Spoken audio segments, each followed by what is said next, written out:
네, 안녕하세요. 저는 이어서 발표할 표경민 변호사입니다. 네, 제가 발표할 주제는 메타버스의 지식재산권 침해에 대한 것이고요.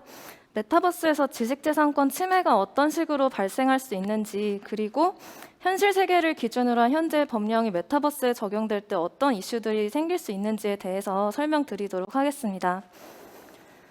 제 소개를 간단히 드리면 저는 디라이트에서 콘텐츠 미디어 팀에 속해서 주로 업무를 수행하고 있고요. 그 전에는 상표와 관련된 법률 업무를 집중적으로 수행을 했었습니다. 네, 먼저 메타버스에서의 상표권 침해에 대해서 말씀을 드리겠습니다. 이 상표권 침해의 개념을 이해하시려면 등록 상표에 대한 개념을 먼저 이해하실 필요가 있는데요. 이게 가끔 어떤 분들이 헷갈리시는 게 내가 단순히 어떤 상표를 만들었고 내가 그 상표를 사용하고 있다고 해서 자동적으로 나한테 그 상표에 대한 권리가 발생하는 게 아닙니다. 우리나라에서는 특허청에 내가 사용할 상표를 출원을 하고 최종적으로 등록을 받아야지만 그게 내 상표권으로 인정을 받을 수 있게 되는데요. 이 모든 등록 상표에는 두 가지 요소가 있어요. 먼저 표장이라는 게 있는데 우리가 인식하는 상표의 이름이나 로고 같은 것을 표장이라고 부르고요. 그리고 이 상표를 어떤 상품이나 서비스에 사용할 것인지를 지정을 해서 출원을 하게 되어 있습니다. 그래서 그런 상품을 지정상품, 지정서비스업이라고 부르게 됩니다. 그래서 상표권 침해가 성립을 하려면 그 두 가지 요소인 표장 그리고 상품, 이 두 가지가 모두 같거나 유사해야지만 상표권 침해가 성립을 하게 됩니다.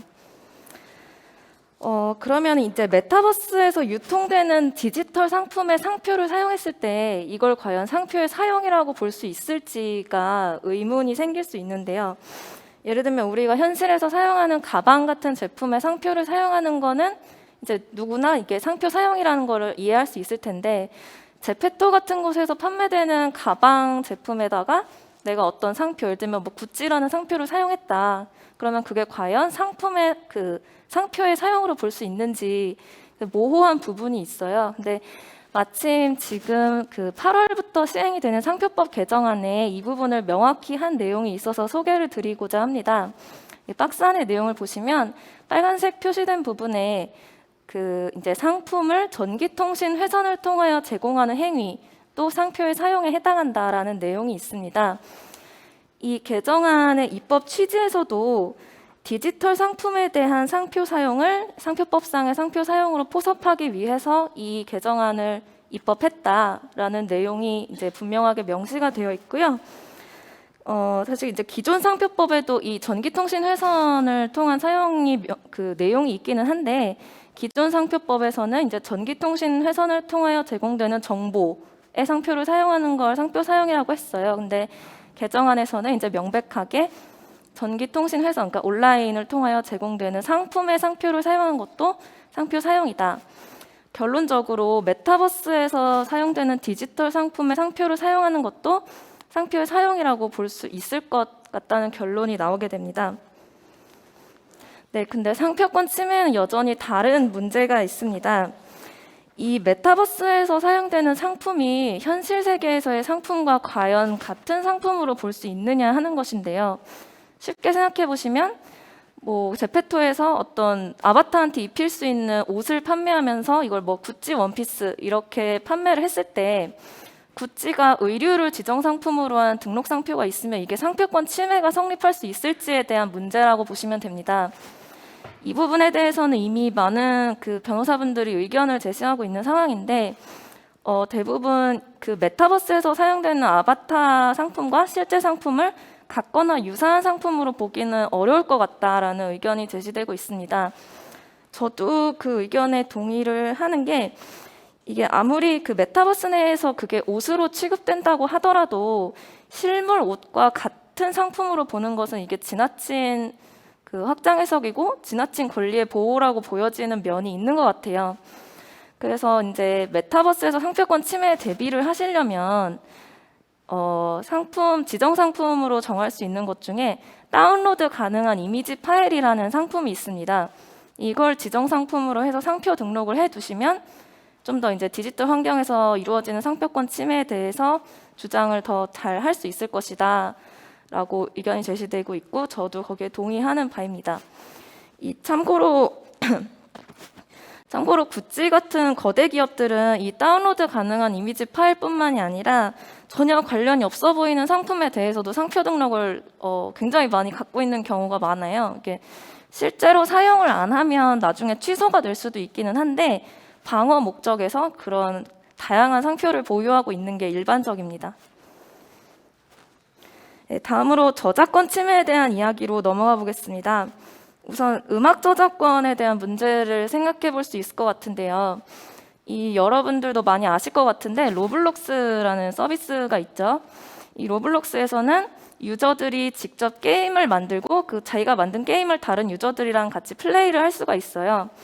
네, 로블록스에서 이 게임의 죄송합니다.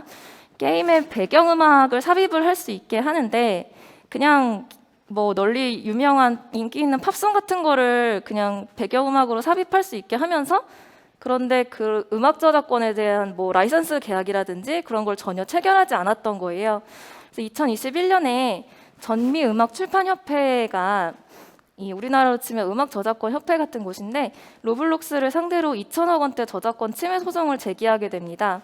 그래서 결론적으로는 이제 합의를 통해서 이 퍼블리셔들과 라이센싱 계약을 체결하는 것으로 마무리가 되었던 사건이 있습니다. 이게 실제로 우리나라에서도 이 메타버스에서의 음악 저작권 침해가 여러모로 문제가 될 가능성이 있는데요. 이 메타버스에서의 음악 사용 유형을 어떤 유형으로 분류할지, 그래서 그 유형에 따라서 음악 저작권료가 징수될 수 있는데 그러면 어떤 근거를 기준으로 음악 저작권료가 징수될지가 아직은 조금 모호한 부분이 있기 때문에 그렇습니다.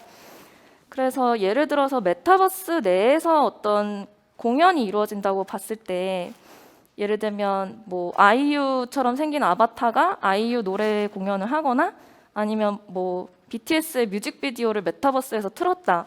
그럴 때 그 음악에 대한 저작권료는 어떤 규정을 근거로 징수가 될지 한번 생각을 해보면요. 먼저 웹캐스팅이랑 공연이라는 두 가지 기준이 있는데요. 이 웹캐스팅은 온라인상 실시간으로 공중이 동시에 수신하게 하는 음악 서비스에 대한 기준이고요. 공연이라는 건 이제 여러분들이 이해하고 계시는 그 오프라인상 공연에 대한 기준입니다. 이 각 기준에 대해서 저작권료를 산정하는 방법이 달라요. 그래서 웹캐스팅은 이용자 수나 매출액을 기준으로 산정을 하도록 되어 있고 공연은 좌석 수를 기준으로 산정을 하게 되어 있습니다. 그래서 한번 생각해 보시면 이 메타버스 내에서 어떤 공연을 할 때 이걸 웹캐스팅이라고 보게 되면 이용자 수나 매출액을 기준으로 이용료가 산정이 되기 때문에 굉장히 높은 액수의 이용료가 산정이 되겠죠. 근데 만약에 이거를 그래서 공연이라고 주장을 하고 싶은데 만약에 메타버스에서 이런 공연이 앞으로 계속해서 상시적으로 이루어진다. 그러면은 좌석수라고 하지만 이제 동시 접속할 수 있는 이용자 수를 기준으로 또 이용료를 산정하면 그게 또 너무 고액이 될 수 있는 여지가 있습니다. 그래서 결론적으로는 이 어떤 규정을 근거로 주장하는 게 조금 더 유리할지 이 서비스 구조 내에서 한번 고민을 해보시고 잘 논리를 개발해서 준비를 할 필요가 있을 것 같고요. 이제 관련해서 지금 2021년 1월에 발의된 저작권법 전부 개정 법률안이 있는데 이거는 국회에서 현재 심사 중이고요. 이 법률 안에서 그 기존의 디지털 음성 송신, 그러니까 음성이 송신되는 그 개념을 이제 변형해서 음이랑 영상이 동시에 송신되는 디지털 동시 송신이라는 새로운 저작재산권 유형을 포함하고 있습니다. 그래서 만약에 이게 이제 통과가 되면 그 메타버스에서 어떤 공연이나 음악이 사용될 때 이 디지털 동시 송신이 좀 유효하게 관련이 있는 규정으로 사용될 수 있지 않을까 하는 생각을 해볼 수 있습니다. 네, 다음으로 현실의 세계를 가상 세계에 구현할 때 어떤 저작권 침해가 성립할 수 있을지에 대해서 한번 살펴보겠습니다. 현실의 환경을 구현한다는 건 예를 들면 테헤란로에 있는 거리를 메타버스에 그대로 똑같이 만들어서 아바타가 돌아다니게 한다든지 그런 걸 말하는 건데요. 이게 그 골프장 코스를 스크린 골프로 구현한 사건이 있었습니다. 그래서 대법원이 2020년에 이미 그 저작권 침해를 인정을 한 판결이었고요. 정확히는 이제 저작권자가 아니라는 이유로 저작권 침해가 아니라고 보기는 했는데 건축 저작물에 해당한다는 점, 그리고 저작권 침해에 대한 항변을 인정하지 않은 내용이 판결문에 설치가 되었고요. 이 판결문 내용을 보시면 그 저작권법에서는 건축 저작물 침해에 대한 면책 규정을 두고 있어요. 박스 안에 첫 줄을 보시면 이제 공중에게 개방된 장소에 항시 전시되어 있는 건축물은 복제하여 이용할 수 있다라는 조항이 있는데요. 근데 이제 판결문에서는 이 복제하여 이용할 수 있다는 거는 단순히 일상생활에서 뭐 사진을 찍는다든지 해서 부득이하게 그냥 건축물이 찍히는 경우를 이제 면책하기 위한 것이지, 이렇게 스크린 골프 시뮬레이션으로 이게 적극적인 2차적 저작물을 만드는 행위까지 허용하는 건 아니다라는 내용이 이렇게 명확하게 나와 있습니다. 그래서 이 판결에 비추어서 생각해 보면 메타버스에서 어떤 실제 환경을 3D로 구현하는 것도 적극적인 2차적 저작물 작성 행위로 볼 여지가 충분하기 때문에 저 면책 규정에 따라서 면책이 될 거라는 주장은 조금 하기 어렵지 않을까 하는 결론을 내려볼 수 있습니다. 또 이 판결에서는 공정이용 항변도 주장을 했었는데요. 공정이용이라는 거는 이제 그 영리성이나 아니면은 그 이용한 저작물의 용도, 그리고 그 저작물을 얼만큼 이용했는지 그런 것들을 종합적으로 고려를 해서 저작권 침해를 인정할 것이냐 말 것이냐에 대한 문제인데요.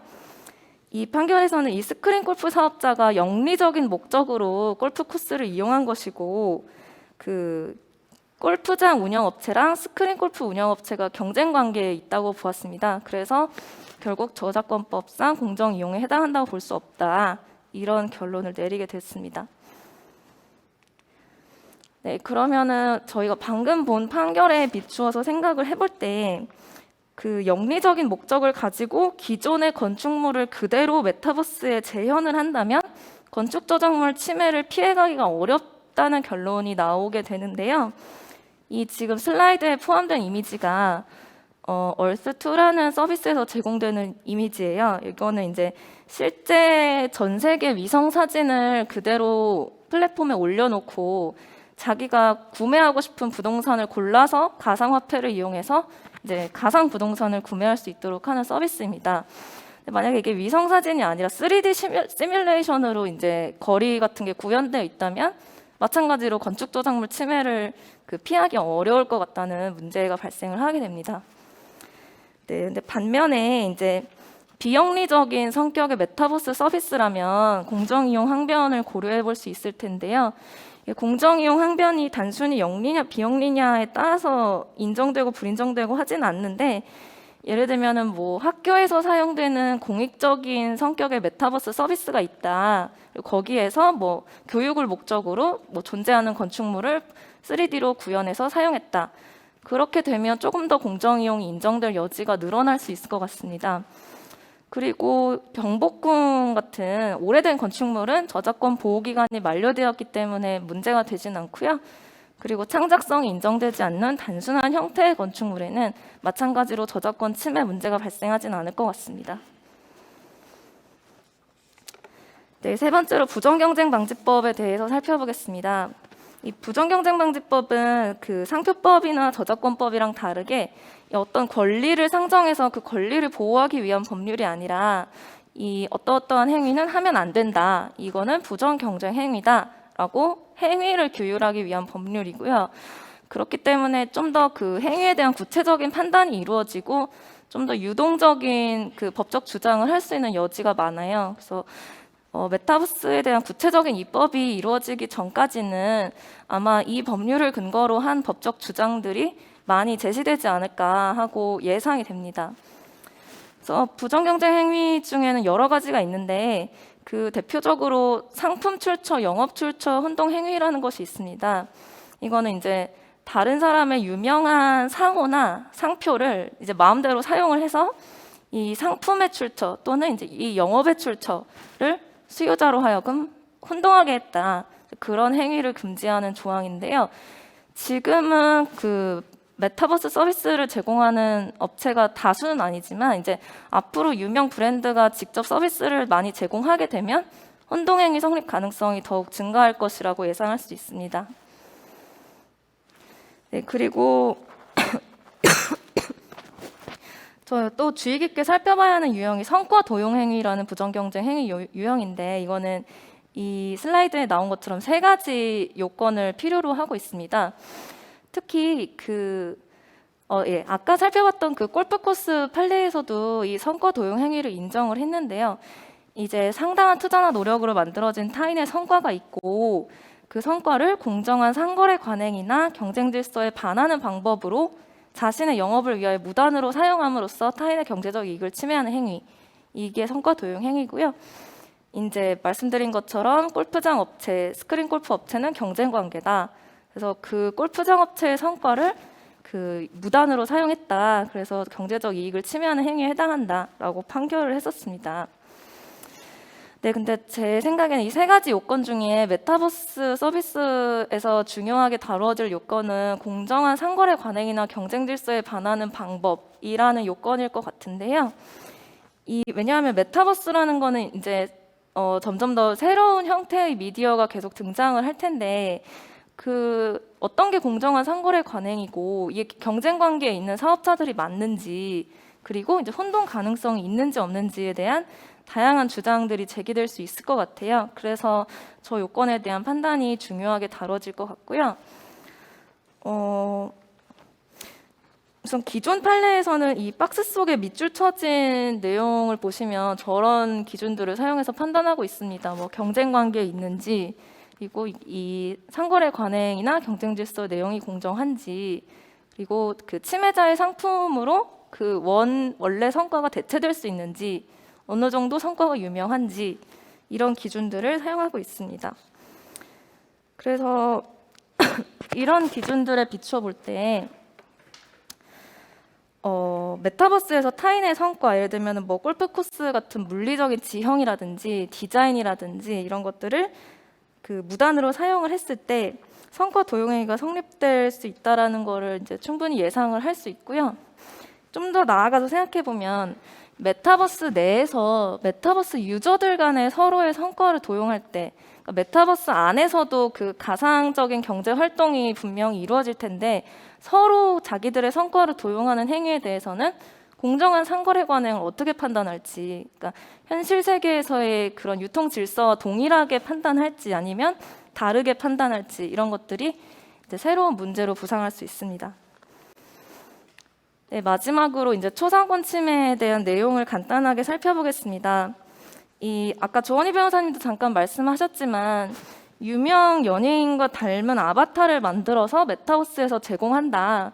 그런 경우에 과연 초상권 침해가 어떤 식으로 인정될지에 대한 문제고요.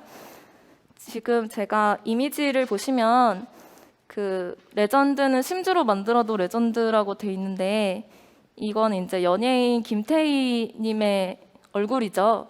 이제 심즈라는 게임에서 이제 아바타를 커스터마이징 할 수 있게 돼 있는데, 그거를 굉장히 오랜 시간 동안 커스터마이징을 해서 김태희님의 이미지를 만든 유튜브 영상 썸네일입니다.